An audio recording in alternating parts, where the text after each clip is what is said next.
M ಪ್ರವ್ರಜಂತಮನುಪೇತಮಪೇತಕೃತ್ಯಂ ದ್ವೈಪಾಯನೋ ವಿರಹಕಾತರ ಆಜುಹಾವ ಪುತ್ರಾ ಇತಿ ತನ್ಮಯತಯಾ ತರವೋಪಿ ನೇದುಃ ತಂ ಸರ್ವಭೂತಹೃದಯಂ ಮುನಿಮಾನತೋಸ್ಮಿ ಯಸ್ಯಾನುಭಾವಮಖಿಲಶ್ರುತಿಸಾರಮೇಕಂ ಅಧ್ಯಾತ್ಮದೀಪಮತಿತಿತೀರ್ಷತಾಂ ತಮೋಂಧಂ ಸಂಸಾರಿಣಾಂ ಕರುಣಯಾಃ ಪುರಾಣಗುಹ್ಯಂ ತಂ ವ್ಯಾಸಸೂನುಮುಪಯಾಮಿ ಗುರುಂ ಮುನೀನಾಂ ನಾರಾಯಣಂ ನಮಸ್ಕೃತ್ಯ ನರಂ ಚೈವ ನರೋತ್ತಮಂ ದೇವೀಂ ಸರಸ್ವತೀಂ ವ್ಯಾಸಂ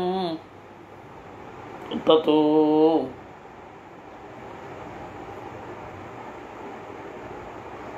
ಗ್ರಂಥಮುದೀರಯೇ ಮಾತರ್ಮೇ ಮಾತರಿಶ್ವನ್ನ ಪಿತರತುಲಗುರೋ ಭ್ರಾತರಿಷ್ಟಾಪ್ತಬಂಧೋ ಸ್ವಾಮಿನ್ ಸರ್ವಾಂತರಾತ್ಮನ್ ನಜರಜರ ಇತರ್ಜನ್ಮ ಮೃತ್ಯಾಮಯಾನಾಂ ಗೋವಿಂದೇ ದೇಹಿ ಭಕ್ತಿಂ ಭವತಿ ಚ ಭಗವನ್ನೂರ್ಜಿತಾಂ ನಿರ್ನಿಮಿತ್ತಾಂ ನಿರ್ವ್ಯಾಜಾಂ ನಿಶ್ಚಲಾಂ ತದ್ಗುಣಗಣಬೃಹತೀಂ ಶಾಶ್ವತೀಂ ಆಶುದೇವ ಶ್ರೀಶುಕೌವಾಚ ಏವಂ ಗಜೇಂದ್ರಂ ಉಪವರ್ಣಿತನಿರ್ವಿಶೇಷಂ ಬ್ರಹ್ಮಾದಯೋ ವಿವಿಧಲಿಂಗಭಿದಾಭಿಮಾನಾಃ ನೈತೆ ಯದೋಪಸುಸೃಪುಃ ನಿಖಿಲಾತ್ಮಕತ್ವಾತ್ ತತ್ರಾಖಿಲಾಮರವರೋ ಹರಿರಾವಿರಾಸೀತ್.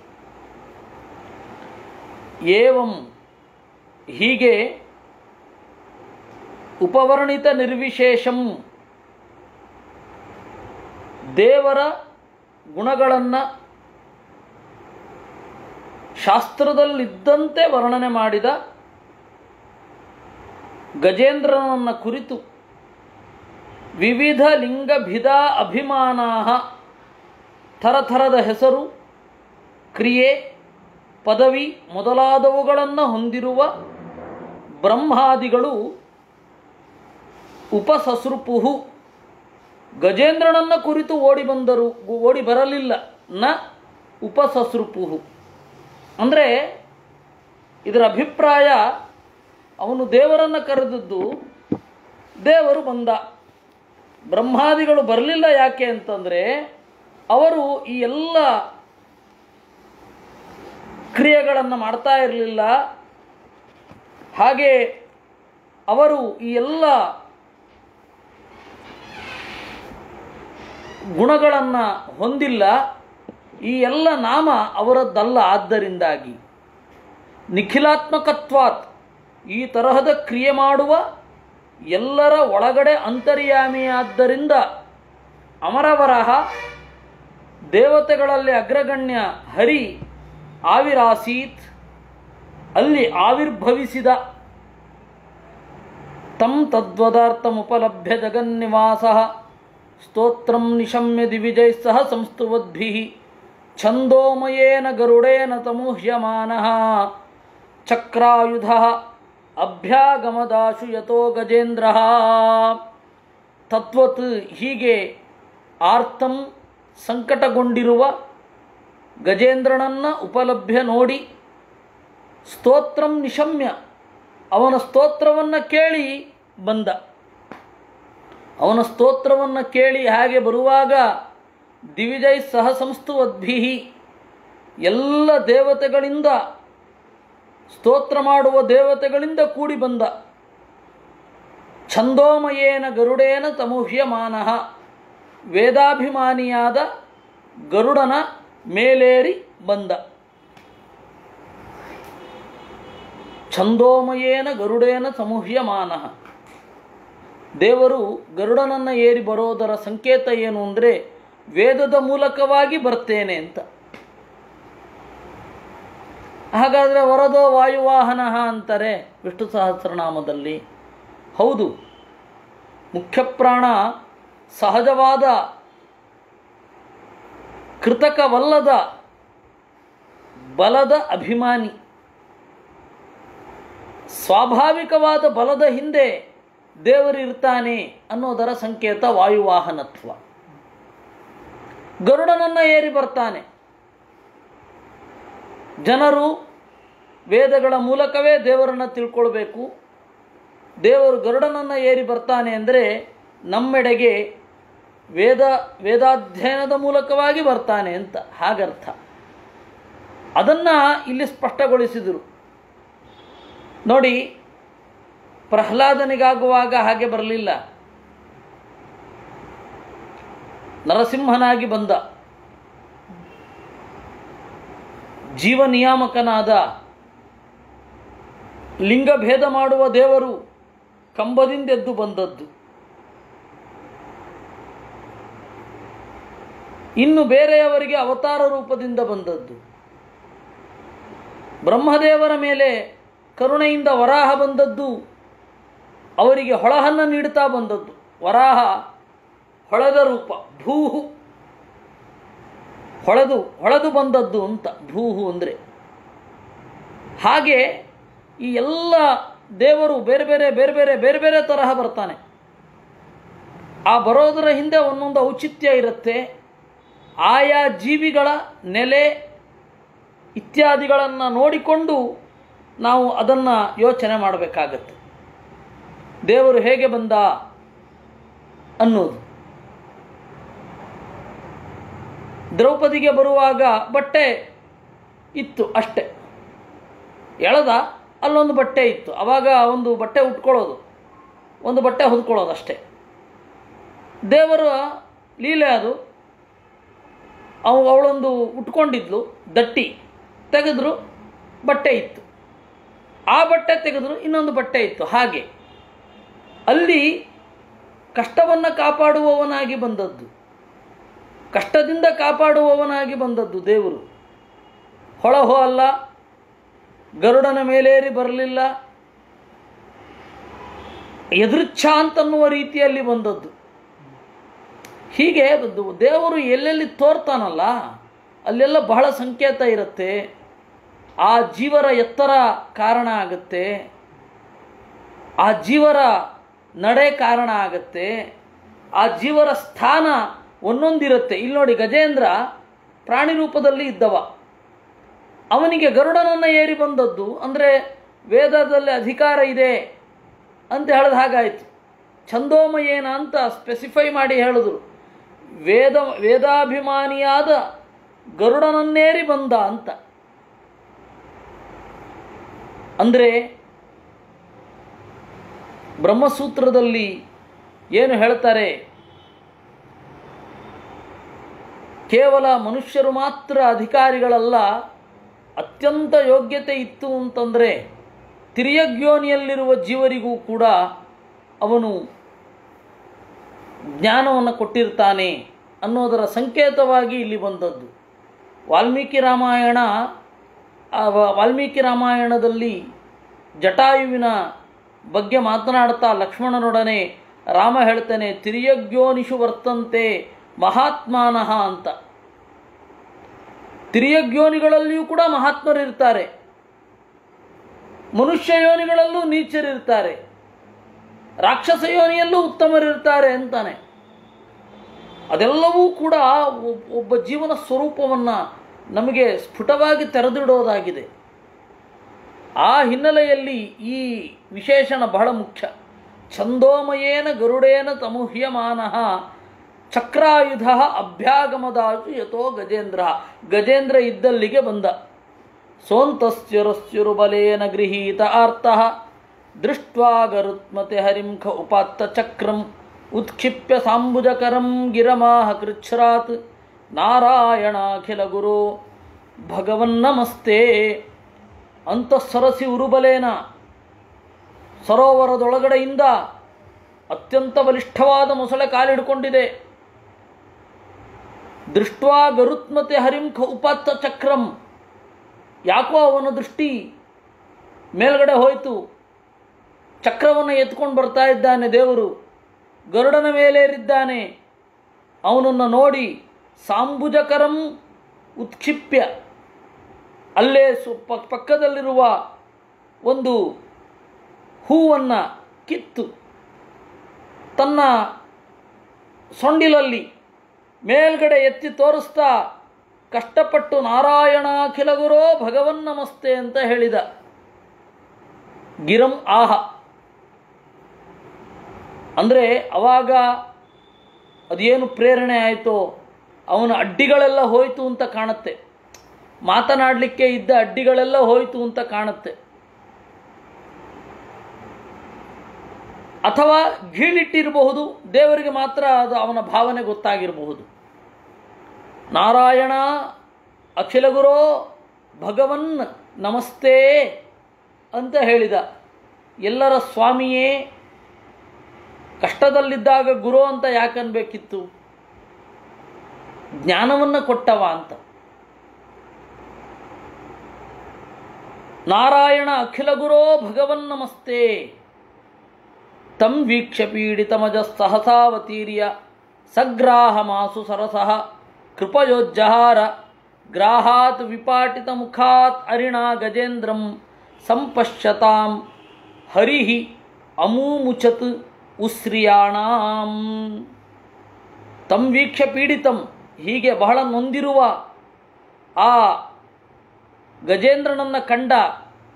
ಸಹಸಾ ಅವತೀರ್ಯ, ಕೂಡಲೇ ಕೆಳಗಡೆ ಇಳಿದು. ಅರಿಣಾ ವಿಪಾಟಿತ ಮುಖಾತ್ ಗ್ರಾಹಾತ್, ಚಕ್ರವನ್ನು ಎಸೆದಿದ್ದ ಮೊಸಳೆಯ ಕತ್ತು ಕತ್ತರಿಸಿ ಹೋಯಿತು.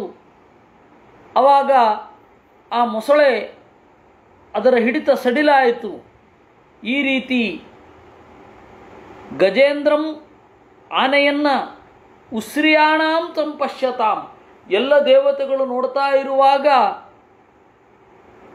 ಕೃಪಯಾ ಉಜ್ಜಹಾರ, ಎಲ್ಲರೂ ನೋಡ್ತಾ ಇರಬೇಕಾದ್ರೆ ಆ ಗಜೇಂದ್ರನನ್ನು ಮೇಲೆತ್ತಿದ.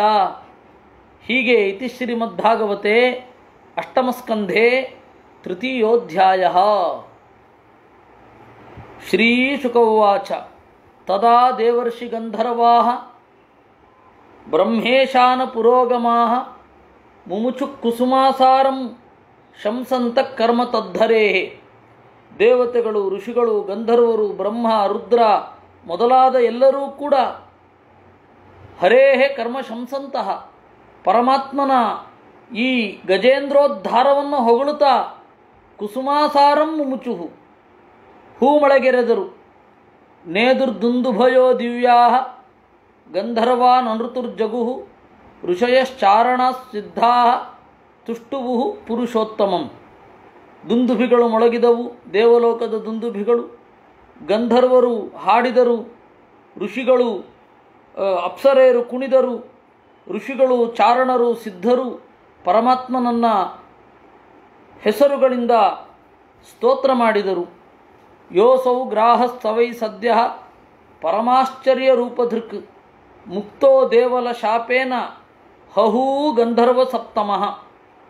ಯೋಸೌ ಗ್ರಾಹಸ್ತವೈ ಸದ್ಯ, ಆ ಮೊಸಳೆ ಇತ್ತಲ್ಲ ಅದು ಹಹೂಹು ಅಂತನ್ನುವ ಒಬ್ಬ ಗಂಧರ್ವ, ಹಹಾಹ ಹಹೂಹು ಅಂತ ಇಬ್ಬರು ಗಂಧರ್ವರು. ಈಗ ನೀವು ನೋಡಿದ್ರೆ ಹಾಹಾ ಹೂಹೂ ಅಂತ ಶುರು ಮಾಡಿಬಿಡ್ತಾರೆ. ಹಾಹಾ ಹೂಹೂ ಅಂತ ಒಬ್ಬರು ಗಂಧರ್ವರಿಲ್ಲ. ಹಹಾಹ ಅಂತ ಒಬ್ಬ ಗಂಧರ್ವ, ಹಹೂಹು ಅಂತ ಒಬ್ಬ. ಹಾಹಾ ಹೂಹೂ ಅಲ್ಲ. ಆ ಹಹೂಹು ಅನ್ನುವ ಗಂಧರ್ವ ದೇವಲ ಋಷಿಯ ಶಾಪದಿಂದ ಅವ ಏನಾಗಿದ್ದ, ಮೊಸಳೆಯಾಗಿದ್ದ. ಅವನು ಬಿಡುಗಡೆಗೊಂಡ. ಪ್ರಣಮ್ಯ ಶರಸಾಧೀಶಂ ಉತ್ತಮ ಶ್ಲೋಕಮವ್ಯಯಂ ಅಗಾಯತ ಯಶೋಧಾಮ ಕೀರ್ತನ್ಯ ಗುಣ ಸತ್ಕಥಂ. ಉತ್ತಮ ಶ್ಲೋಕಂ, ಉತ್ತಮವಾದ ಕೀರ್ತಿ ಇರುವ ಉತ್ತಮ ಶ್ಲೋಕಂ, ಕತ್ತಲಿಂದೆತ್ತುವ ಹೆಸರಿನ ಅವ್ಯಯಂ ನಾಶವಿರದ ಅಧೀಶಂ ಒಡೆಯನನ್ನು ಪ್ರಣಮ್ಯ ನಮಸ್ಕರಿಸಿ ಅಗಾಯತ ದೇವರನ್ನು ಕೊಂಡಾಡಿದ. ಅವನ ಪ್ರಾರ್ಥನೆಯನ್ನು ಭಾಗವತ ಹೇಳಲಿಲ್ಲ. ಕಾರಣ ಏನು ಗೊತ್ತಾ? ಗಜೇಂದ್ರ ತಿರ್ಯಗ್ಯೋನಿಯಲ್ಲಿದ್ದಾನೆ. ತಿರ್ಯಗ್ಯೋನಿಯಲ್ಲಿರುವ ಗಜೇಂದ್ರ ಆ ಮನಸ್ಸಿನಲ್ಲಿ ಇಷ್ಟು ಯೋಚನೆ ಮಾಡಿದ್ದು ಬಹಳ ವಿಶಿಷ್ಟ ಸಂಗತಿ. ಆದರೆ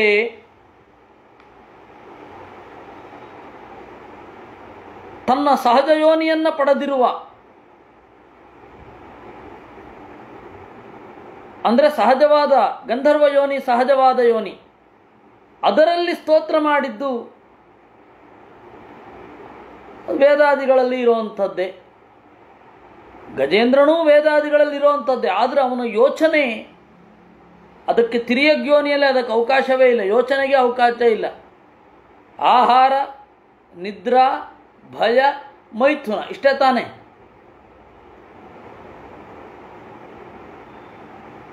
ಜೀವರಿಗೆ, ಪ್ರಾಣಿಗಳಿಗೆ ಇರುವಂಥದ್ದು ಈ ಆಹಾರ, ನಿದ್ರಾ, ಭಯ, ಮೈಥುನ ಬಿಟ್ಟು ಬೇರೇನಿದೆ ಪ್ರಾಣಿಗಳಿಗೆ?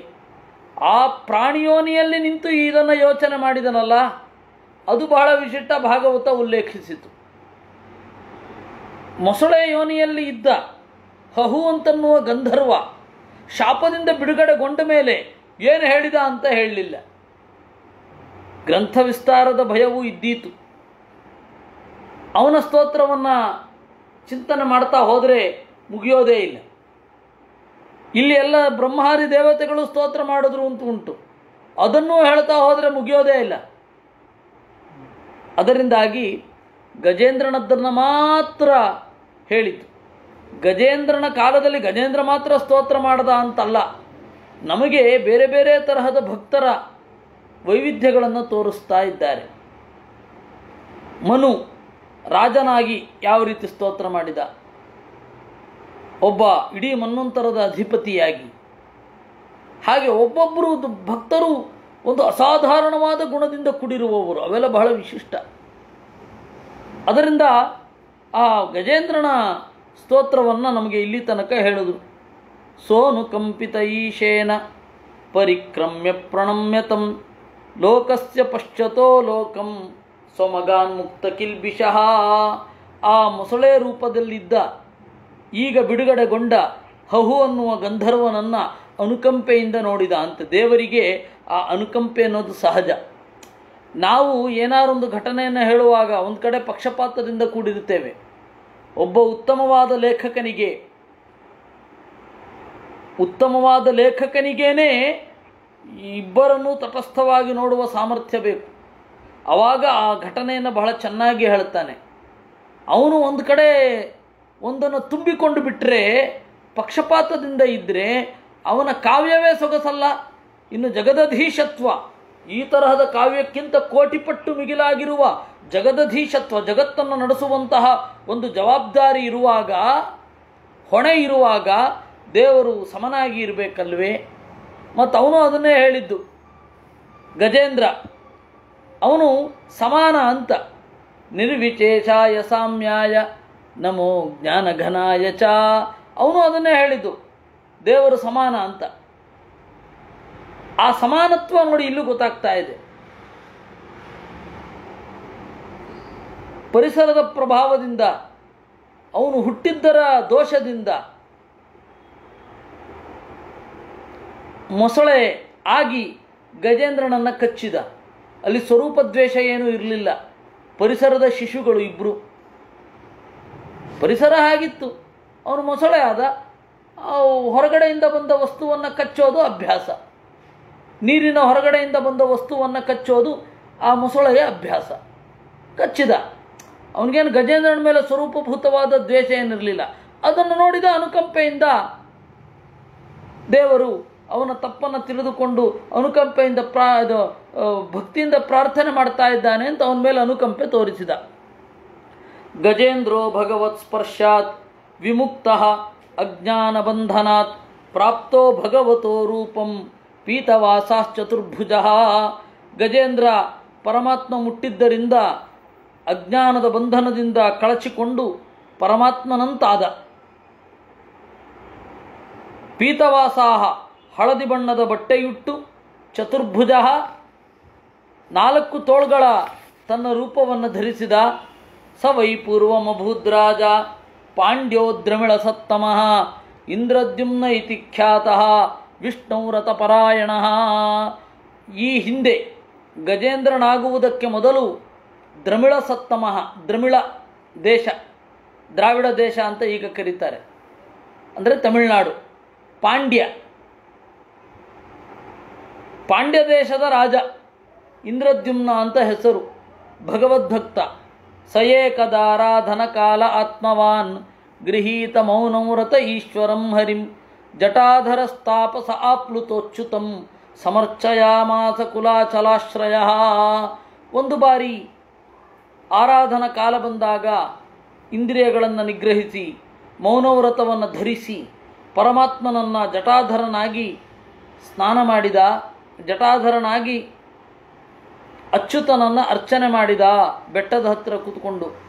ಯದೃಚ್ಛಯ ತತ್ರ ಮಹಾಯಚಾ ಮುನಿ ಸಮಾಗಮಚ್ಛಿಷ್ಯಗಣೈ ಪರಿಶ್ರಿತಃ ತಂ ವೀಕ್ಷ್ಯ ತೂಷ್ಣೀಮಕೃತಾರ್ಹಣಾದಿಕಂ ರಹಸ್ಯುಪಾಸೀನ ಋಷಿಶ್ಚುಕೋಪಃ. ಯದೃಚ್ಛಯ, ದೇವರ ಬಯಕೆಯಂತೆ ಒಬ್ಬ ಋಷಿ ಅಲ್ಲಿಗೆ ಬಂದ. ಯಾರು ಅಂದರೆ ಅಗಸ್ತ್ಯ. ಅಗಸ್ತ್ಯರು ಬಂದಾಗ ಹೇಳಲೇ ಇಲ್ಲ. ಅಗಸ್ತ್ಯರು ಬಂದಿದ್ದಾರೆ ಎಂದು ಗೊತ್ತಾಗಿದೆ, ಬಂದದ್ದು ಗೊತ್ತಾಗದೆ ಹೋದರೆ ದೋಷ ಇಲ್ಲ.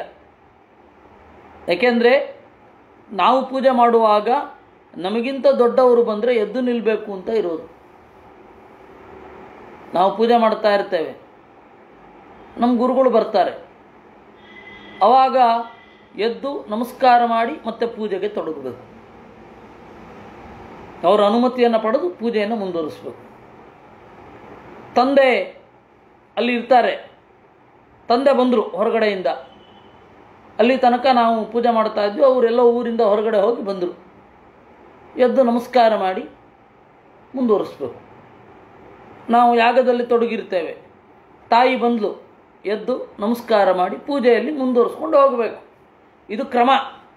ಯಾಕೆಂದರೆ ನಾವು ಅಗ್ನಿಯ ಮಧ್ಯದಲ್ಲಿ ದೇವರನ್ನು ಆರಾಧನೆ ಮಾಡ್ತಾ ಇದ್ದೇವೆ.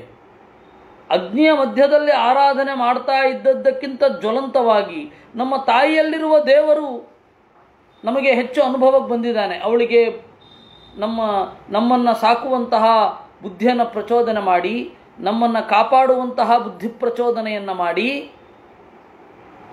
ಅವಳಲ್ಲಿ ಹೆಚ್ಚು ಸಾನ್ನಿಧ್ಯವನ್ನು ನಮಗೆ ತೋರಿಸಿಕೊಟ್ಟಿದ್ದಾನೆ. ಅಂತಹ ಸಂದರ್ಭದಲ್ಲಿ ನಾವು ಎದ್ದು ನಿಂತು ನಮಸ್ಕಾರ ಮಾಡಿ ಮತ್ತೆ ಮುಂದುವರಿಸಬೇಕು. ಅದಕ್ಕೆ ನೀವು ಪೌರೋಹಿತ್ಯ ಮಾಡಿಸುವಾಗ ಅವರು ಹೇಳ್ತಾರೆ ನೋಡಿ, ಒಂದು ಕ್ರಿಯೆ ಮಾಡುವಾಗ ದೊಡ್ಡವರಿಗೆ ನಮಸ್ಕಾರ ಮಾಡಿ ಅಂತ ದೇವರಲ್ಲಿ ಪ್ರಾರ್ಥನೆ ಮಾಡಿ ದೊಡ್ಡವರಿಗೆ ನಮಸ್ಕಾರ ಮಾಡಿಸಿ, ಆಮೇಲೆ ತಂದೆ ತಾಯಿಗೆ ಆದಮೇಲೆ ಆಚಾರ್ಯ ದೇವೋ ಭವ ಪುರೋಹಿತರಿಗೆ ನಮಸ್ಕಾರ ಮಾಡಿ, ಆಮೇಲೆ ದೇವರಲ್ಲಿ ಪ್ರಾರ್ಥನೆ ಮಾಡೋದು. ಯಜ್ಞಕ್ರಿಯೆ ಸಾಂಗವಾಗಿ ನಡೆಯಿಸು, ಆಮೇಲೆ ಕುಲದೇವತೆ ಗ್ರಾಮ ದೇವತೆ ಎಲ್ಲರಿಗೂ ನಮಸ್ಕಾರ ಮಾಡಿ ದೇವರಲ್ಲಿ ಪ್ರಾರ್ಥನೆ ಮಾಡಿ ಕ್ರಿಯೆ ಶುರು ಮಾಡೋದು. ಇದು ಕ್ರಮ. ಶ್ರಾದ್ದದಲ್ಲಿ ಈ ಕ್ರಮ ಇಲ್ಲ. ಯಾಕೆ ಅಂತಂದರೆ ಅಲ್ಲಿ ದೊಡ್ಡವರದೇ ಪೂಜೆ ಮಾಡ್ತಾ ಇರೋದು, ದೊಡ್ಡವರ ನಾಮ ಪ್ರತೀಕದಲ್ಲಿಯೇ ದೇವರು ಪೂಜೆ ಮಾಡ್ತಾ ಇರೋದು. ಶ್ರಾದ್ದದಲ್ಲಿ ಈ ಕ್ರಮ ಇಲ್ಲ. ಆದರೆ ಅಗ್ನಿಯ ಮಧ್ಯದಲ್ಲಿ ದೇವರ ಆರಾಧನೆ ಮಾಡುವಾಗ ಈ ಕ್ರಮ. ಯಾಕೆ ಅಂದರೆ ನಮಗೆ ಇನ್ನೊಂದು ಪ್ರತೀಕ ಜ್ವಲಂತವಾಗಿ ಅನುಭವಕ್ಕೆ ಬಂದಿದೆ. ಹೀಗಾಗಿ ತಂದೆ ತಾಯಿಗಳು ಬಂದಾಗ ಯಾಗದಲ್ಲಿ ಮೊದಲು ನಮಸ್ಕಾರ ಮಾಡಿ ಆಮೇಲೆ ಯಾಗವನ್ನು ಶುರು ಮಾಡಬೇಕು. ಇದು ಕ್ರಮ. ಅಂದರೆ ಪ್ರತೀಕ ಎರಡು, ಛಲಪ್ರತೀಕ ಅಚಲಪ್ರತೀಕ ಅಂತ. ಅಲ್ಲಿ ದೊಡ್ಡವರು ಛಲಪ್ರತೀಕ, ದೇವರ ಓಡಾಡುವ ಪ್ರತಿಮೆಗಳು, ಅವರು ನಮಸ್ಕಾರ ಮಾಡಿ ಮುಂದುವರಿಬೇಕಿತ್ತು. ಅಗಸ್ತ್ಯರಂಥವ್ರು ಬಂದಾಗ ಅಗಸ್ತ್ಯರಿಗೆ ನಮಸ್ಕಾರ ಮಾಡಿದರೆ ನಿನ್ನ ಧ್ಯಾನ ಚೆನ್ನಾಗಾಗಲಿ ಅಂತ ಆಶೀರ್ವಾದ ಮಾಡ್ತಾ ಇದ್ರು. ಇವನು ಅದನ್ನು ಅದು ಮಾಡಲಿಲ್ಲ. ಅದನ್ನು ತೂಷ್ಣೀಂ ಅಕೃತಾರ್ಹಣಾದಿಕಂ ಅವ್ರು ಬಂದಿದ್ದು ಗಮನಿಸಿದ್ದಾನೆ. ಅಸಂಪ್ರಜ್ಞಾನ ಸಮಾಧಿಯಲ್ಲಿ ಇದ್ದಿದ್ರೆ ಅವ್ರಿಗೆ ಗೊತ್ತಾಗ್ತಾ ಇತ್ತು. ಯಾರಿಗೆ? ಅಗಸ್ತ್ಯರಿಗೆ. ಓ, ಇವನು ಅಸಂಪ್ರಜ್ಞಾನ ಸಮಾಧಿಯಲ್ಲಿದ್ದಾನೆ, ದೇಹ ಮೊದಲಾದವುಗಳನ್ನು ದಾಟಿ ಹೊಟ್ಟೋಗಿದ್ದಾನೆ ಅಂತ ಸುಮ್ಮನೆ ನಿಲ್ತಿದ್ರು. ಇವನು ಹಾಗೆ ಮಾಡಲಿಲ್ಲ. ಅಕೃತಾರ್ಹಣಾದಿಕಂ ರಹಸಿ ಉಪಾಸೀನಂ. ಋಷಿ ಚುಕೋಪ, ಸಿಟ್ಟು ಬಂತು. ತಸ್ಮಾ ಇಮಂ ಚಾಪ ಮದಾದತಾಧು ಅಯಂ ದುರಾತ್ಮ ಅಕೃತ ಬುದ್ಧಿರದ್ಯ ಮಧ್ಯೇಳನಾತ್ ಪ್ರಾವಿಶತಾಂ ತಮಿಸ್ರಂ ಯಥಾ ಗಜ ಸ್ತಬ್ಧಮತಿ ಸದೋಷಃ. ಆಗ ಶಾಪ ಕೊಟ್ಟರು. ಯಾರು? ಅಗಸ್ತ್ಯರು. ನನ್ನ ಒಳಗಡೆ ಇರುವ ದೇವರಿಗೆ ಇವನು ಅವಹೇಳನ ಮಾಡಿದ್ದಾನೆ, ಆದ್ದರಿಂದಾಗಿ ಅಜ್ಞಾನ ಬರಲಿ. ಉದ್ದೇಶಪೂರ್ವಕವಾಗಿ ನಾನು ಯಾರು ಅಂತ ಗೊತ್ತಿದ್ದು ದೇವರ ಪ್ರತಿಮೆಯಾಗಿ ನನ್ನನ್ನು ಸ್ವೀಕಾರ ಮಾಡಬೇಕಾದವನು ಸ್ವೀಕಾರ ಮಾಡಲಿಲ್ಲ. ಅಂದರೆ ಉದ್ದೇಶಪೂರ್ವಕವಾದ ತಟಸ್ಥತೆ ಮತ್ತು ಮದಾಂಧತೆ ಅದು ಇವನಿಗೆ ಬರಲಿ. ಆನೆಯ ಯೋನಿಯನ್ನು ಪ್ರವೇಶ ಮಾಡಲಿ ಅಂತ. ಆನೆಗೆ ಒಂದು ಹೆಸರು ಉಂಟು, ನಾಗ ಅಂತ. ಆನೆಗೆ ನಾಗ ಯಾಕೆ? ನಗಚ್ಛತೀತಿ ಅಗಹ, ಹೋಗೋದಿಲ್ಲ, ಆದ್ದರಿಂದಾಗಿ ಅಗ. ನಾಗ ಹೋಗೋದಿಲ್ಲ ಅಂತಿಲ್ಲ, ಅಂದರೆ ಹೋಗತ್ತೆ ಗೊತ್ತಾಗಲ್ಲ ಅಂತ. ಅಷ್ಟು ದೊಡ್ಡ ಆಕೃತಿಯನ್ನು ನೋಡಿದ್ರೆ ಹೋಗತ್ತಾ ಇಲ್ವಾ ಅಂತ ಡೌಟ್ ಬರುತ್ತೆ. ಇದು ಒಂದರ್ಥ. ಆದರೆ ತಿಳಿಯತ್ತಾ ಇಲ್ವಾ ಅನ್ನೋದೊಂದು ಡೌಟ್. ಏಕೆಂದರೆ ಯೇ ಗತ್ಯರ್ಥ ತೇತೆ ಜ್ಞಾನವಾಚಿನಃ. ಯಾವುದ್ಯಾವುದು ಗತಿ ಅನ್ನುವ ಅರ್ಥವನ್ನು ಕೊಡುತ್ತೆ ಅದೆಲ್ಲವೂ ಜ್ಞಾನ ಅನ್ನುವ ಅರ್ಥವನ್ನೇ. To go is to know ಅಲ್ವಾ? ಹೋಗೋದು ಅಂತಂದರೆ ತಿಳಿಯೋದು ಅಂತಾನೆ. ಯೇ ಗತ್ಯರ್ಥ ತೇತೆ ಜ್ಞಾನವಾಚಿನಃ ಅಂತಲೇ ಸಂಸ್ಕೃತದ ನಿಯಮ, ಸಾರ್ವತ್ರಿಕವಾದ ನಿಯಮ. ಆದ್ದರಿಂದಾಗಿ ಈ ಆನೆಗೆ ಗೊತ್ತಾಗಲ್ಲ ಅಂತಿಲ್ಲ, ಗೊತ್ತಾಗೋದು ಬಹಳ ತಡ, ಗೊತ್ತಾದದ್ದು ಬಹಳ ಸ್ಥೂಲವಾಗಿ. ಈ ದೌರ್ಬಲ್ಯವನ್ನು ಇಟ್ಟುಕೊಂಡೇ ಅದನ್ನು ಚೆನ್ನಾಗಿ ಆಟ ಆಡಿಸ್ತಾನೆ ಒಬ್ಬ ಮನುಷ್ಯ, ಒಬ್ಬ ಮಾವುತ. ಅದರಿಂದಾಗಿ ಅಗಸ್ತ್ಯರು ಆ ರೀತಿ ಶಾಪ ಕೊಟ್ಟರು. ಇವನು ಗೊತ್ತಿಲ್ಲ ಅಂತಿಲ್ಲ, ನಿಧಾನ ಗೊತ್ತಾಗತ್ತೆ. ಇವನು ಆ ತರಹದ ಯೋನಿಯನ್ನೇ ಹೊಂದಲಿ ಅಂತ. ಯಥಾ ಗಜಃ ಸ್ತಬ್ಧಮತಿ ಸದೋಷಃ. ಆನೆ ಹೇಗೆ ಸ್ತಬ್ಧವಾದ ಪ್ರಜ್ಞೆ ಉಳ್ಳದ್ದಾಗಿ ಬುದ್ಧಿದೋಷದಿಂದ ಕೂಡಿರುತ್ತೋ ಹಾಗೆ ಇವನು ಬಿಹೇವ್ ಮಾಡಿದ್ದಾನೆ. ಇವನ ಬಿಹೇವಿಯರ್ಗೆ ತಕ್ಕ ಹಾಗೆ ಇವನು ಕೂಡ ಹಾಗೆ ಆಗಲಿ ಅಂತ ಶಾಪ ಕೊಟ್ಟರು. ಶ್ರೀಚುಕೌವಾಚ ಏವಂ ಚಪ್ತ್ವಾಗತೋ ಗಸ್ತ್ಯಃ ಭಗವಾನ್ ನೃಪಸಾನುಗಃ ಇಂದ್ರದ್ಯುಮ್ನೋಪಿ ರಾಜರಜಿಃ ದಿಷ್ಟಂ ತದುಪಧಾರಯನ್. ಈ ರೀತಿಯಾಗಿ ಶಾಪ ಕೊಟ್ಟು ಅವರು ಹೊರಟರು. ಇಂದ್ರದ್ಯುಮ್ನನಿಗೆ ಗೊತ್ತಾ ಗೊತ್ತಿಲ್ವಾ ಗೊತ್ತಿಲ್ಲ.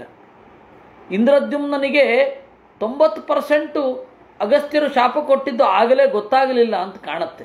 ನಮಗೆ ಭಾಗವತ ನೋಡಿದ್ರೆ ಅದು ಗೊತ್ತಾಗಿರಲಿಲ್ಲ ಅಂತ ಅನಿಸತ್ತೆ. ಅದಕ್ಕಾಗಿ ಹೇಳಿದ್ದು ಇಂದ್ರದ್ಯುಮ್ನೋಪಿ ರಾಜರ್ಚಿಃ ದಿಷ್ಟಂ ತದುಪಧಾರಯನ್. ಇದು ದೇವರ ಇಚ್ಛೆ ಅಂತ ಆ ಶಾಪವನ್ನು ಧರಿಸಿದ.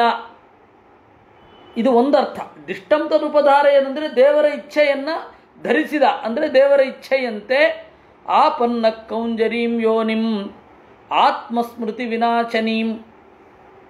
ಆತ್ಮಸ್ಮೃತಿ ವಿನಾಶನೀಂ, ತನ್ನ ಅರಿವೆಲ್ಲವೂ ಹೊರಟು ಹೋಗುವಂತಹ ಆನೆಯ ರೂಪವನ್ನು ಧರಿಸಿದ.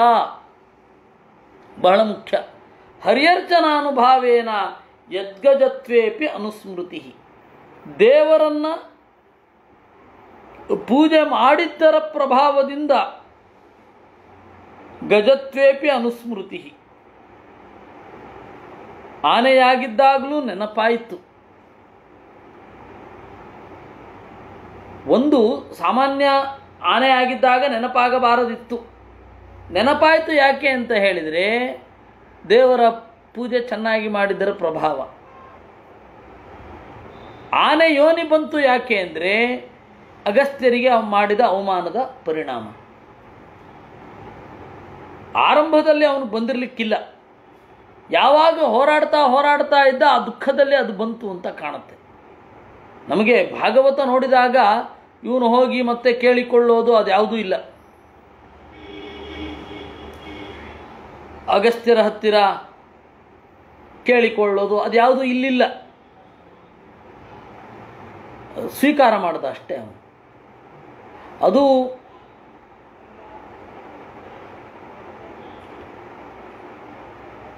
ಅದು ಏನಂತ ಹೇಳಿದ್ರೆ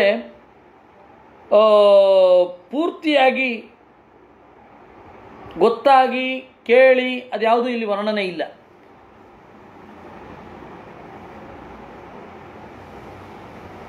ಆಪನ್ನ ಕೌಂಜರಿಂ ಯೋನಿಂ, ದೇವರ ಇಚ್ಛೆ ಅಂತ ಅದನ್ನು ಸ್ವೀಕಾರ ಮಾಡಿದ, ದೇವರ ಪೂಜೆ ಮಾಡಿದರ ಪ್ರಭಾವದಿಂದ ಜಾತಿ ಸ್ಮೃತಿ ಬಂತು.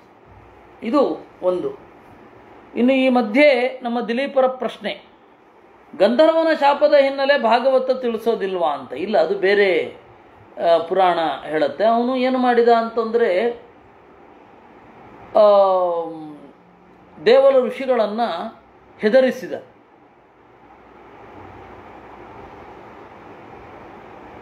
ನೀರಿನ ಒಳಗಡೆ ಬಂದು ಹಿಡಿದೋ ಆ ತರಹ ಏನೋ ಮಾಡಿದ. ಅದಕ್ಕೆ ಅವರು ನೀನು ನಿಜವಾಗಿಯೂ ಹೀಗೆ ಆಗುವಂತ ಶಾಪ ಕೊಟ್ಟರು ಅಂತ ಬೇರೆ ಪುರಾಣದಲ್ಲಿ ಇದೆ. ಅದರಿಂದಾಗಿ ಇಲ್ಲಿ ಹೇಳಲಿಲ್ಲ, ಅದನ್ನು ಬೇರೆ ಪುರಾಣದಲ್ಲಿ ನೋಡಿಕೊಳ್ಳಿ ಅಂತ.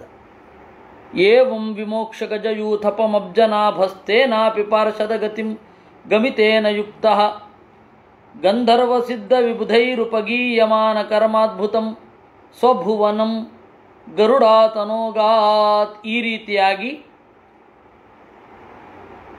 ಗಜಯೂಥಪಂ, ಗಜೇಂದ್ರನನ್ನು ಬಿಡಿಸಿ ತನ್ನ ಪಕ್ಕದಲ್ಲೇ ಇಟ್ಟುಕೊಳ್ಳುವಂತಹ ಸೌಭಾಗ್ಯವನ್ನು ಕೊಟ್ಟು, ತನ್ನ ಪಕ್ಕದಲ್ಲೇ ಇರುವಂತಹ ಸೌಭಾಗ್ಯವನ್ನು ಕೊಟ್ಟು, ಗಂಧರ್ವರು, ಸಿದ್ಧರು, ದೇವತೆಗಳು ಎಲ್ಲ ಸ್ತೋತ್ರ ಮಾಡ್ತಾ ಇರುವಾಗ ಗರುಡನನ್ನು ಏರಿ ತನ್ನ ಮನೆಗೆ ತೆರಳಿದ. ಏವಂ ಮಹಾರಾಜ ತವೇರಿತೋ ಮಯ ಕೃಷ್ಣಾನುಭಾವೋ ಗಜರಾಜ ಮೋಕ್ಷಣಂ ಸ್ವರ್ಗ್ಯಂ ಯಶಸ್ಯಂ ಕಲಿಕಲ್ಮಚಾಪಹಂ ದುಸ್ವಪ್ನನಾಚಂ ಕುರುವರಿಯ ಶೃಣ್ವತಾಂ. ಅದರಿಂದ ಶುಕಾಚಾರ್ಯರು ಕಥೆಯನ್ನು ಇಲ್ಲಿ ನಿಲ್ಲಿಸಿ ಪರೀಕ್ಷಿತ್ ರಾಜನನ್ನು ಉದ್ದೇಶಿಸಿ ಹೇಳ್ತಾ ಇದ್ದಾರೆ, ಮಹಾರಾಜ, ಅದರಿಂದ ನೀನು ಹೇಳಿದೆ, ಕೇಳಿದೆ, ಗಜೇಂದ್ರನನ್ನು ನೋವಿನಿಂದ ಬಿಡಿಸಿದ ಕೃಷ್ಣನ ಮಹಿಮೆಯನ್ನು ಹೇಳಿ ಅಂತ ಅದನ್ನು ಹೇಳಿದ್ದೇನೆ. ಈ ಕಥೆ ಸ್ವರ್ಗಲೋಕವನ್ನು ಕೊಡುತ್ತೆ, ಕೀರ್ತಿಯನ್ನು ಕೊಡುತ್ತೆ. ಕಲಿಕಲ್ಮ ಶಾಪಹಂ, ಕಲಿಯ ದೊಡ್ಡ ಸಮಸ್ಯೆ ಅಂತಂದರೆ ಅಜ್ಞಾನ. ಆ ಕಲಿಯ ಕೊಳೆಯನ್ನು ತೊಳೆಯುತ್ತೆ. ದುಸ್ವಪ್ನ ನಾಶ, ನೀವು ಕಂಟಿನ್ಯೂಸ್ಲಿ ಇದು ಮಕ್ಕಳು ಬೆಚ್ಚಿ ಬೀಳ್ತಾ ಇದ್ದರೆ, ದಿಗ್ಗನೆ ಎದ್ದು ಒದ್ದಾಡ್ತಾ ಇದ್ದರೆ, ಕೆಟ್ಟ ಕನಸಿನಿಂದ ಒದ್ದಾಡ್ತಾ ಇದ್ದರೆ, ಅಥವಾ ಯಾರಿಗಾದರೂ ಕೆಟ್ಟ ಕನಸು ಬಿದ್ದರೆ ಇದನ್ನು ನೆನಪಿಸಿಕೊಳ್ಳಬೇಕು, ಗಜೇಂದ್ರ ವರದ ದೇವರು ಅಂತ. ಅಥವಾ ಇಡೀ ಭಾಗವನ್ನು ಪಾರಾಯಣ ಮಾಡಿದ್ರೆ ಆ ದುಸ್ವಪ್ನದ ಫಲ ಆಗೋದಿಲ್ಲ.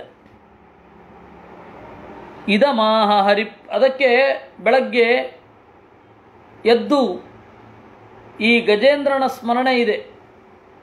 ಅಂತಃಸರಸ್ಸಿರುಬಲೇನ ಪದೇ ಗೃಹೀತೋ ಗ್ರಾಹೇಣ ಯೂಥಪತಿರಂಬುಜಹಸ್ತಾರ್ಥಃ ಆದಿಪುರುಷಾಖಿಲ ಲೋಕನಾಥ ತೀರ್ಥಶ್ರವಶ್ರವಣ ಮಂಗಳ ನಾಮಧೇಯ ಸ್ಮೃತ್ವಾ ಹರಿಸ್ತಮರಣಾರ್ಥಿನಮಪ್ರಮೇಯ ಚಕ್ರಾಯುಧ ಪತಕರಾಜಭುಜಾಧಿರೂಢ ಚಕ್ರೇಣ ನಕ್ರವದನಂ ವಿನಿಪಾಟ್ಯ ತಸ್ಮಾದ್ಧಸ್ತೆ ಪ್ರಗೃಶ್ಯ ಭಗವಾನ್ ಹರಿರುಜ್ಜಹಾರ ಅಂತ ಇದೇ ಭಾಗವತದ 2ನೇ ಸ್ಕಂದದ ಅವತಾರ ವರ್ಣನೆ ಪ್ರಸಂಗದಲ್ಲಿ 2 ಶ್ಲೋಕ ಇದೆ. ಅದನ್ನು ಬೆಳಗ್ಗೆದ್ದು ಪಾರಾಯಣ ಮಾಡುವಂತಹ ಕ್ರಮ ಬಂದಿದೆ. ಈ 2 ಶ್ಲೋಕಗಳನ್ನು 2 ಶ್ಲೋಕ ಪಾರಾಯಣ ಮಾಡುವಂತಹ ಕ್ರಮ. ದುಸ್ವಪ್ನದಿಂದ ಏನೋ ಸ್ವಪ್ನ ಬೀಳೋದು ಯಾಕೆ ಅಂದರೆ ಏನೋ ಕಾದಿದೆ ಅಂತ. ಆ ಎಲ್ಲ ಸ್ವಪ್ನದ ಅಡ್ಡ ಪರಿಣಾಮಗಳೆಲ್ಲ ಹೋಗುತ್ತೆ. ಅದಕ್ಕೆ ಬೆಳಗ್ಗೆ ಎದ್ದು ಪಾರಾಯಣ ಮಾಡಬೇಕಿದನ್ನು ಅಂತ ಹೇಳ್ತಾರೆ. 2 ಶ್ಲೋಕ ಭಾಗವತದಲ್ಲಿಯೇ 2ನೇ ಸ್ಕಂದದಲ್ಲೇ ಹೇಳಿದಂತಹ ಶ್ಲೋಕ. ಅಥಾನುಕೀರ್ತಯಂತೆ ತತ್ ಶ್ರೇಯಸ್ಕಾಮಾದ್ವಿಜಾತಯ ಶುಚಯ ಪ್ರಾತರುತ್ಥಾಯ ದುಸ್ವಪ್ನಾದ್ಯುಪಶಾಂತಯೇ. ಒಳ್ಳೆ ಶ್ರೇಯಸ್ಸು, ಮೋಕ್ಷದ ಕಡೆಗೆ ಸಾಗಬೇಕು ಅಂತ ಇರುವ ಮನುಷ್ಯರು ಬೆಳಗ್ಗೆ ಎದ್ದು ದುಸ್ವಪ್ನ ಮೊದಲಾದವುಗಳನ್ನು ಪರಿಹಾರ ಮಾಡಿಕೊಳ್ಳಿಕ್ಕಾಗಿ ಇದನ್ನು ಪ್ರಾರ್ಥನೆ ಮಾಡಬೇಕು. ಇದಮಾಹ ಹರಿಪ್ರೀತಃ ಗಜೇಂದ್ರಂ ಕುರು ಸತ್ತಮ ಶೃಣ್ವತಾಂ ಸರ್ವಭೂತಾನಾಂ ಸರ್ವಭೂತಮಯೋ ವಿಭು. ಆಮೇಲೆ ಗಜೇಂದ್ರನನ್ನು ಕುರಿತು ಈ ಮೊದಲೇ ಹೀಗೆ ಹೇಳಿದ್ದ, ಅವನು ಎತ್ತದನಲ್ಲ, ಇದಾದ ಮೇಲೆ ಅವನಿಗೆ ಒಳ್ಳೆಯ ಗತಿಯನ್ನು ಕೊಟ್ಟು ತನ್ನ ಕಡೆಗೆ ಕರ್ಕೊಂಡು ಹೋಗಿದ್ದು, ತನ್ನ ಮನೆಗೆ. ಅದಕ್ಕಿಂತ ಮೊದಲು ಹೇಳಿದ್ದು, ಇದನ್ನು ವ್ಯತ್ಯಾಸ ಅಂತ ಕರೀತಾರೆ ಈ ಸ್ಟೈಲ್ನ. ಮೊದಲು ಅವನು ಹೋದ ಅಂತ ಹೇಳ್ಬಿಡೋದು, ಆಮೇಲೆ ಅದಕ್ಕಿಂತ ಮೊದಲು ನಡೆದ ಘಟನೆಯನ್ನು ಈಗ ಹೇಳೋದು. ಇದನ್ನೇನಂತ ಕರೀತಾರೆ? ಪ್ರಾತಿಲೋಮ್ಯ ಅಂತ ಕೂಡ ಕರೀತಾರೆ. ಪ್ರಾತಿಲೋಮ್ಯ ಅಂದರೆ ಮೊದಲು ನಡೆದದ್ದನ್ನು ನಂತರ ಹೇಳೋದು, ನಂತರ ನಡೆದದ್ದನ್ನು ಮೊದಲು ಹೇಳೋದು. ಇದು ಹೇಳಿ ಆದಮೇಲೆ ಅವನನ್ನು ಕರ್ಕೊಂಡು ಹೋಗಿದ್ದು. ಇದನ್ನು ಹೇಳಿ ಆದಮೇಲೆ ಕೃಷ್ಣ ಅಂದರೆ ದೇವರು ತನ್ನ ಭವನಕ್ಕೆ ಹೋಗಿದ್ದು. ಆದರೆ ಆ ಆರ್ಡರ್ನ ವ್ಯತ್ಯಾಸ ಮಾಡಿ ಹೇಳಿದ್ರು ಇಲ್ಲಿ ಏನಂತ, ಯೇ ಮಾಂ ತ್ವಾಂ ಚ ಸರಶ್ಚೇದಂ ಗಿರಿಕಂದರ ಕಾನನಂ ವೇತ್ರ ಕೀಚಕ ವೇಣೂನಾಂ ಗುಲ್ಮಾನಿ ಸುರಪಾದಪಾನ್ ಶೃಂಗಾಣೀಮಾನಿ ಧಿಷ್ಣ್ಯಾನಿ ಬ್ರಹ್ಮಣೋ ಮೇ ಶಿವಸ್ಯ ಚ ಕ್ಷೀರೋದಂ ಮೇ ಪ್ರಿಯಂ ಧಾಮ ಶ್ವೇತದ್ವೀಪಂಚ ಭಾಸ್ವರಂ. ದೇವರು ಹೇಳ್ತಾನೆ ನೋಡಿ, ದೇವರು ಹೇಳ್ತಾನೆ, ಯಾರು ಈ ಸರೋವರವನ್ನು ನೆನಪಿಸಿಕೊಳ್ಳುತ್ತಾರೆ, ಈ ಬೆಟ್ಟ ಹೇಗಿದೆ, ಈ ಬೆಟ್ಟದ ಕಣಿವೆ ಹೇಗಿದೆ, ಈ ಕಾಡು ಹೇಗಿದೆ, ಈ ಕಾಡಿನಲ್ಲಿರುವ ಗಿಡಮರಗಳು ಹೇಗಿದೆ, ಪೊದರು ಹೇಗಿದೆ ಇತ್ಯಾದಿಗಳನ್ನು ಯಾರು ನೆನಪಿಸಿಕೊಳ್ತಾರೆ, ಈ ಪರ್ವತದ ಸೌಂದರ್ಯವನ್ನು ಯಾರು ನೆನಪಿಸಿಕೊಳ್ತಾರೆ,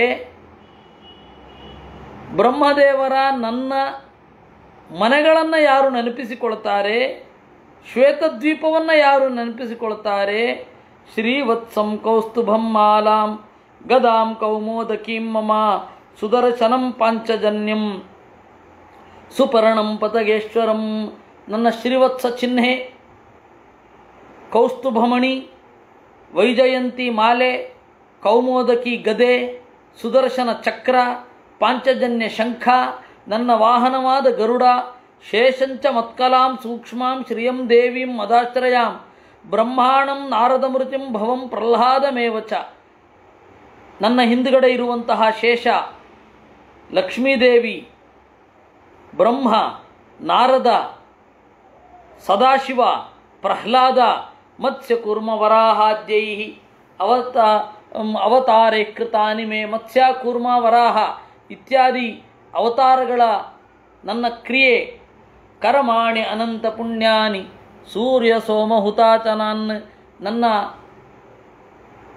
ಪವಿತ್ರವಾದ ಕರ್ಮಗಳು, ಹಾಗೆ ನಾನು ಕೊಟ್ಟ ಜಗತ್ತಿಗೆ ನಾನು ಕೊಟ್ಟ ಕಾಣಿಕೆ, ಸೂರ್ಯ, ಚಂದ್ರ, ಅಗ್ನಿ, ಪ್ರಣವಂ ಸತ್ಯಮವ್ಯಕ್ತಂ ಗೋವಿಪ್ರಾನ್ ಧರ್ಮಮಕ್ಷಯಂ ದಾಕ್ಷಾಯಣೀಂ ಧರ್ಮಪತ್ನಿಂ ಸೋಮಕಶ್ಯಪಯೋರಪಿ.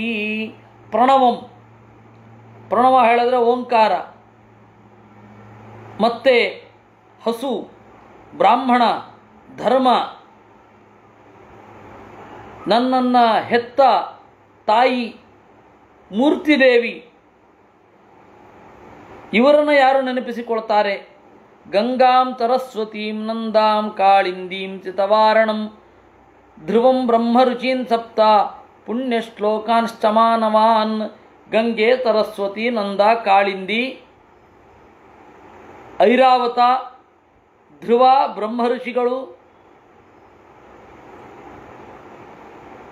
ಒಳ್ಳೆ ಚರಿತ್ರೆ ಇರುವ ಮನುಷ್ಯರು. ಎಚ್ಚರಾದಾಗ ಸಾಧ್ಯವಾದಷ್ಟು ನೆನಪಿಸ್ಕೋಬೇಕು. ಉತ್ಥಾಯ ಅಪರರಾತ್ರಾಂತೆ ಪ್ರಯತಾಸ್ಸು ಸಮಾಹಿತಾ ಸ್ಮರಂತಿ ಮಮ ರೂಪಾಣಿ ಮುಚ್ಚಂತೆ ತೇಂಹಸೋಖಿಲಾತ್. ಎಚ್ಚರಾದಾಗೆಲ್ಲ ನೆನಪಿಸ್ಕೋಬೇಕು, ಪ್ರಯತ್ನ ಪಡಬೇಕು ಅಂತ ಹೇಳ್ತಾರೆ. ಇದಕ್ಕೆ ಎರಡರ್ಥ. ಅಪರರಾತ್ರ ಅಂತಂದರೆ ಅರ್ಧರಾತ್ರಿಯಲ್ಲಿ ಎಚ್ಚರ ಆದರೆ ನೆನಪಿಸ್ಕೋಬೇಕು ಅಂತ ಇನ್ನೊಂದು ಯಾವುದು ಅಂತಂದರೆ ಬೆಳಗ್ಗೆ ಎದ್ದು ಕೂಡಲೇ ರಾತ್ರಿಯ ಕಡೆ ಅಂತಂದರೆ ಬೆಳಗ್ಗೆ 4 ಗಂಟೆ ಅಷ್ಟೊತ್ತಿಗೆ ಎದ್ದು, ಅದಕ್ಕೆ ರಾಜರಾಜೇಶ್ವರ ಯತಿಗಳು ಒಂದು ಸ್ತೋತ್ರವನ್ನು ಮಾಡಿಕೊಟ್ಟಿದ್ದಾರೆ. ಸುಲಭವಾಗಿ ಎಲ್ಲವನ್ನು ನೆನಪಿಸಿಕೊಳ್ಳಬಹುದು ಅಂತ. ಯಾರು ನನ್ನ ರೂಪಗಳನ್ನು ಸ್ಮರಣೆ ಮಾಡ್ತಾರೆ ಅವರು ಪಾಪದಿಂದ ಬಿಡುಗಡೆಗೊಳ್ಳುತ್ತಾರೆ. ಅಂದರೆ ಭಾಗವತದಲ್ಲಿ ಹೇಳಿದ ಪ್ರಕೃತಿಯ ವರ್ಣನೆಯನ್ನು ಚತುತಪ್ಪದೇ ಮಾಡಬೇಕು ಅಂತ. ಮಹಾಭಾರತದಲ್ಲಿ ಹೇಳಿದ ಪ್ರಕೃತಿಯ ವರ್ಣನೆ ಗೊತ್ತಾಯ್ತಲ್ಲ ಯಾಕೆ ಮಾಡಬೇಕು ಅಂತ. ವಾಲ್ಮೀಕಿ ರಾಮಾಯಣದಲ್ಲಿ ಯಾಕೆ ಪ್ರಕೃತಿಯ ವರ್ಣನೆಯನ್ನು ಮಾಡಿದ್ದಾರೆ ಅಂತ ಗೊತ್ತಾಯ್ತಲ್ಲ. ಅದು ದೇವರ ಅದ್ಭುತವಾದ ಒಂದು ಕೌಶಲ್ಯವನ್ನು ನೆನಪಿಸಿಕೊಳ್ಳುವಂತಹ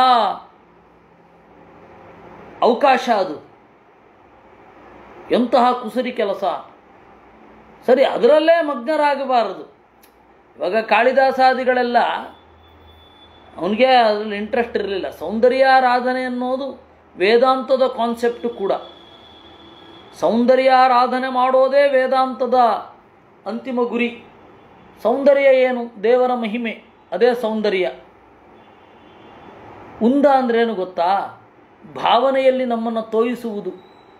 ಉಂದಿ ಕ್ಲೇದನೆ ಅಂತ ಧಾತು. ಸುಂದ ಅಂತಂದರೆ ನಮ್ಮನ್ನು ಗಾಢವಾಗಿ ತೋಯಿಸುವಂಥದ್ದು. ನಮ್ಮನ್ನು ಒಂದು ಆಪ್ತತೆಯತ್ತ ಯಾವುದು ಒಯ್ಯತ್ತೋ ಅದು ಸುಂದರ. ಸೌಂದರ್ಯ ಅಂತಂದರೆ ಆ ಅದ್ಭುತವಾದ ಶಕ್ತಿ. ಉಂದಿಕ್ಲೆ ಸೌಂದರ್ಯ ಅಂತಂದರೆ ಅದು ಅನುವಾದ ಮಾಡಲಿಕ್ಕೆ ಬರಲ್ಲ. ಸೌಂದರ್ಯ ಅಂದರೆ ಈ ನಿರ್ವಚನದ ಮೂಲಕವೇ ಹೋಗಬೇಕು. ಮಾರ್ವಲೆಸ್ ಅಂತ ಹೇಳ್ತೇವೆ, ಅದು ಈಗಂತೂ ಹೋಲಿ ಶಿಟ್ ಅಂತ ಇವರೆಲ್ಲ ಅದ್ಭುತ ಅಂತನ್ಲಿಕ್ಕೆ. ಆ ತರಹದ್ದಲ್ಲ ಅದು. ಸೌಂದರ್ಯ ಅಂತಂದರೆ ಯಾವುದು ನಮ್ಮನ್ನು ಒಳಸರದ ಭಾವನೆಯಿಂದ ತೋಯಿಸಿ ಆನಂದ ಭರಿತವನ್ನಾಗಿ ಮಾಡುತ್ತೋ ಅದು ಸೌಂದರ್ಯ. ಅದು ಪ್ರಕೃತಿಯಲ್ಲಿ ಇರತಕ್ಕಂಥದ್ದೆಲ್ಲ ಅದೇ ಅಲ್ವಾ. ಈ ಹಿನ್ನೆಲೆಯಿಂದ ಹಿರಿಯರೆಲ್ಲ ಇವಾಗ ನಾರಾಯಣ ಪಂಡಿತಾಚಾರ್ಯರು ಯಾಕೆ ಮಾಡ್ತಾರೆ?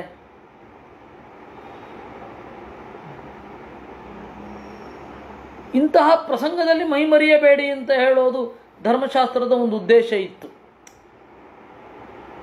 ಬೆಳಗ್ಗೆ ಉದಯಿಸುವ, ಸಂಜೆ ಅಸ್ತಂಗತನಾಗುವ ಸೂರ್ಯನನ್ನು ನೋಡಬಾರದು. ನೇಕ್ಷೇತ ಉದ್ಯಂತಮಾದಿತ್ಯಂ ನಾಸ್ತಂ ಯಾಂತಂ ಕದಾಚನ ಅಂತ ಧರ್ಮಶಾಸ್ತ್ರದಲ್ಲಿದೆ. ಉದಯಿಸುವ ಸೂರ್ಯನನ್ನು ನೋಡಬೇಡಿ, ಅಸ್ತಂಗತನಾಗುವ ಸೂರ್ಯನನ್ನು ನೋಡಬೇಡಿ ಅಂತ. ಕಾರಣ ಏನು ಗೊತ್ತಾ? ಮೈಮರೆತು ದೇವರ ಸ್ಮರಣೆಯಲ್ಲಿ ವ್ಯಸ್ತರಾಗೋದಿಲ್ಲ ಅಂತ ಹೇಳಿ ಅದು ಬಂದದ್ದು. ಆಮೇಲೆ ಅದು ಬಹಳ ಉಗ್ರವಾಗಿ ನೋಡಬಾರದು ಅಂತ ಆಗಿಬಿಡ್ತು. ಪಂಡಿತಾಚಾರ್ಯರು ನೋಡದೆ ವರ್ಣನೆ ಮಾಡಿದ್ದ. ಹಾಗಾದರೆ ಮಧ್ವ ವಿಜಯದಲ್ಲಿ ಪಂಡಿತಾಚಾರ್ಯರಂತಹ ಮಹನೀಯರು ಚಂದ್ರೋದಯವನ್ನು, ಸೂರ್ಯೋದಯವನ್ನು ವರ್ಣನೆ ಮಾಡಲಿಲ್ವೇ? ಮಧ್ವಾಚಾರ್ಯರ ಪರಮಾನುಗ್ರಹ ಭಾಜನರವರು. ಅವರು ನೋಡಿದ್ದೇನು? ಹಾಗಾದರೆ ಧರ್ಮಶಾಸ್ತ್ರ ಏನಕ್ಕಿರೋದು?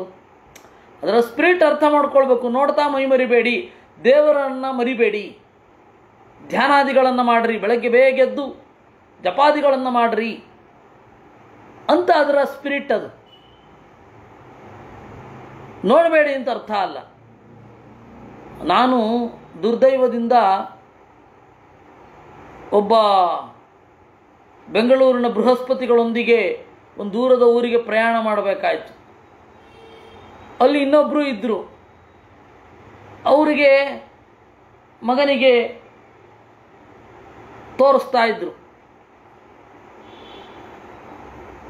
ನೋಡು ಚಂದ್ರನನ್ನು, ಸೂರ್ಯನನ್ನು ನೋಡು.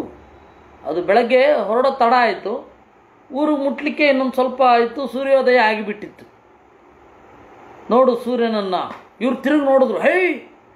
ಹೇಳಬಾರದು ಹಾಗೆ, ನೇಕ್ಷೇತ ಉದ್ಯಂತ ಮಾದಿತ್ಯಂ ಅಂತ ನಿಷೇಧ ವಾಕ್ಯ ಇದೆ ಅಂತ. ಗಾಡಿಯಲ್ಲಿದ್ದೀವಿ, ಸ್ನಾನ ಮಾಡಲಿಕ್ಕಾಗಿಲ್ಲ. ಅಂತಹ ಸಂದರ್ಭದಲ್ಲಿ ಸೌಂದರ್ಯ ಯಾಕೆ ಸವಿಬಾರದು ಅಂತ ಅವತ್ತೇ ನನಗನ್ನಿಸಿತ್ತು. ಅದರಿಂದ ಮತ್ತು ಅವತ್ತು ನನಗೊಂದು ಗಾಢವಾದ ಪ್ರಶ್ನೆ ಇತ್ತು.